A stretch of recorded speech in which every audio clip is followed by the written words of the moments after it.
Ever heard of herpetology? How about epidemiology? They sound kind of similar, right? Well, today we're going to dive into these two fields. One's all about frogs, the other's about fevers. And believe it or not, the way they connect is way more important for our health than you might think. Okay, so let's get right into it. Herpetology versus epidemiology. I mean, they both have that ology at the end, so you know they're both some kind of study, but that's where the similarity seems to end, right? It's super easy to get them mixed up, so let's break them down and get this straightened out. All right, first up, let's tackle herpetology. We're diving headfirst into the world of reptiles and amphibians. You know, all the things with scales, slimy skin, and cold blood. It's a pretty wild place. So what is it exactly? Well, herpetology is just a branch of zoology that's all about reptiles and amphibians. Simple as that. So if it slithers, crawls, or hops, and it's not a mammal or a bird or a fish, yeah, a herpetologist is probably studying it. And you know, this field is absolutely massive. It's not just about catching frogs in a pond, not by a long shot. These scientists are looking at everything, from the super unique way a snake's heart works, to the crazy mating dances of salamanders, to the secrets of evolution hidden deep inside their DNA, and of course, the huge part they play in their environments. Okay, so we've got a handle on the animal side of things. Let's switch gears to our second ology and see how different this picture is. We're basically going from the swamp to the spreadsheet, from the jungle right into the public health lab. So epidemiology, what's that all about? Well, think of it like this. Epidemiologists are basically disease detectives. For real, they're looking at entire populations, a city, a country, even the whole planet, and trying to piece together the clues. They're asking who, what, where, when, and why about any disease or health issue you can think of. And what does that actually look like day to day? Well, these are the folks who trace an outbreak all the way back to where it started. They're the ones who figure out the risk factors for diseases, things like smoking or bad air quality. They even test whether a new vaccine is doing its job.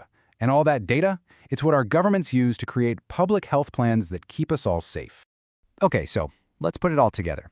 Here's the difference in a nutshell.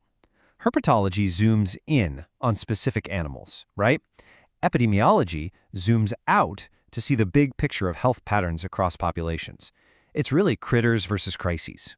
So that begs a really good question, doesn't it? I mean, how on earth could the study of frogs and the study of fevers ever be related? They seem like they're from different planets.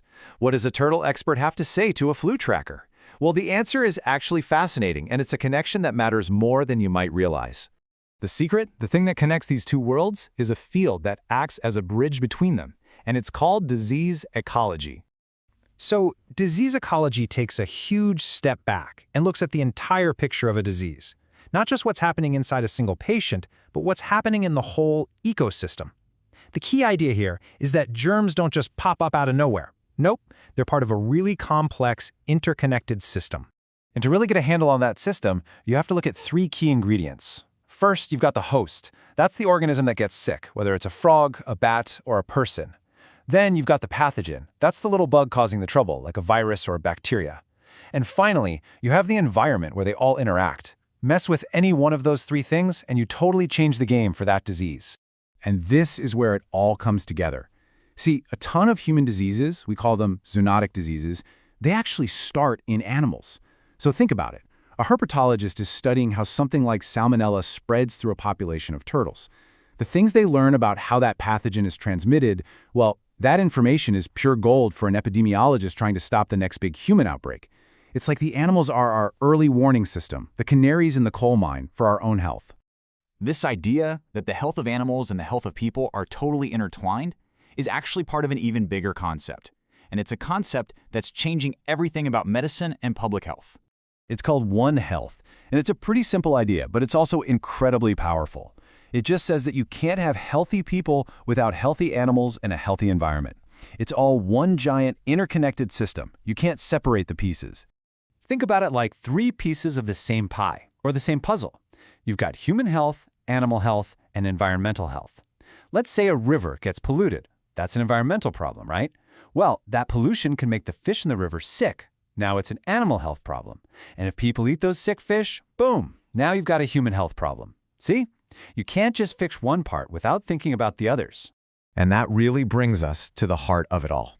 This means that protecting animals and their habitats, it's not just a nice thing to do for conservation. It's a straight-up public health strategy. The work that herpetologist is doing to save a wetland, that is directly helping the epidemiologist who's trying to stop the next pandemic. So, there you have it. From frogs to fevers, everything is connected. We started with two fields that seemed totally separate, but it turns out they're linked by one huge, undeniable truth: the health of our planet, its animals, and us. We're all in this together. It's all one story. Kind of makes you wonder, right? What other connections are out there that we're just not seeing? What other things that seem completely unrelated are secretly shaping our world? Hey, if you had fun putting those pieces together with us, we'd really appreciate it if you hit that like button. And make sure to subscribe so you don't miss our next explainer. And if you're someone who likes to listen on the go, the audio version of this is up on Apple Podcasts. We've dropped a link for you down in the description. Last thing, we really want to hear from you. What's a topic you're curious about? What should we tackle next? Drop your ideas in the comments. Thanks so much for hanging out with us.